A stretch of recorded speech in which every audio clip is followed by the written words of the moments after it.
بسم اللہ الحمدللہ والصلاة والسلام علی رسول اللہ۔ السلام علیکم، آؤ تجوید سیکھیں آسان طریقے سے۔ سبق نمبر 22A جس میں ہم یا مد والے الفاظ سیکھیں گے۔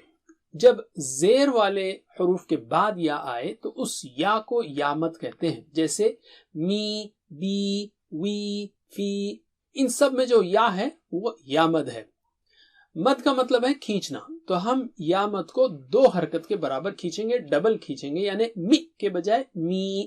بس یہی تمیز ہم کو یاد رکھنی ہے الفاظ میں۔ 2 سیٹس کو یاد رکھیے، موٹے اور اونچے حروف والا پہلا ہے قی، غی اور خی، اور دوسرا ہے سی، ضی، طی، ضی۔ ان کے بعد اگر یا مد آئے تو اس پر بھی اثر ہوگا، جیسے قی، غی، خی اور سی، ضی، طی، ضی۔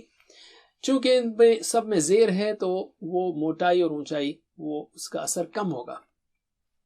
تو ہم پہلے لیتے ہیں پریکٹس باریک حروف کے ساتھ۔ میرے بات دہرائیے، فی، فی، لی، لی، بنی، بنی، دینی، دینی۔ تو اب اس میں نی کو نہیں کھینچنا ہے، دینی کریں گے آپ تو گڑبڑ ہو جائے گی، صرف دی پر کھینچیں گے۔ پھر سے دینی، دینی، فیہ، فیہ، فیہا، فیہا، دونوں کو بھی برابر کھینچیں گے آپ، چونکہ ایک میں یا مد ہے دوسرے میں الف مد ہے۔ اب ہم لیتے ہیں موٹے اور اونچے حروف کے ساتھ پریکٹس۔ اس میں ہم سلیبلز پر ٹی پی آئی کریں گے اور الفاظ کے ساتھ نہیں۔ تو ہم پڑھیں گے پہلے قیلا، تو میرے بات دہرائیے، قیلا، قیلا، قیلا، قیلا۔ اخیہ کیسے کریں گے ہم؟ اخیہ، اخیہ، اخیہ، اخیہ۔ یہ سلیبلز کے ساتھ ٹی پی آئی پریکٹس جو ہے ہم کو کنٹرول دے گی صفات کا اظہار کرنے میں۔ نیکسٹ ہے بالغیہ، بالغیہ، بالغیہ، بالغیہ، بالغیہ۔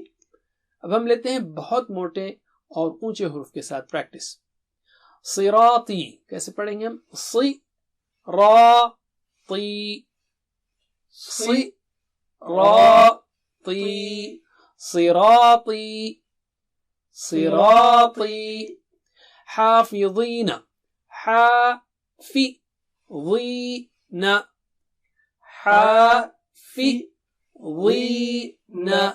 حافظین، حافظین۔ نصیبک، نصیبک، نصیبک، نصیبک، نصیبک۔ بس اتنا ہی۔ جزاکم اللہ خیر، والسلام علیکم۔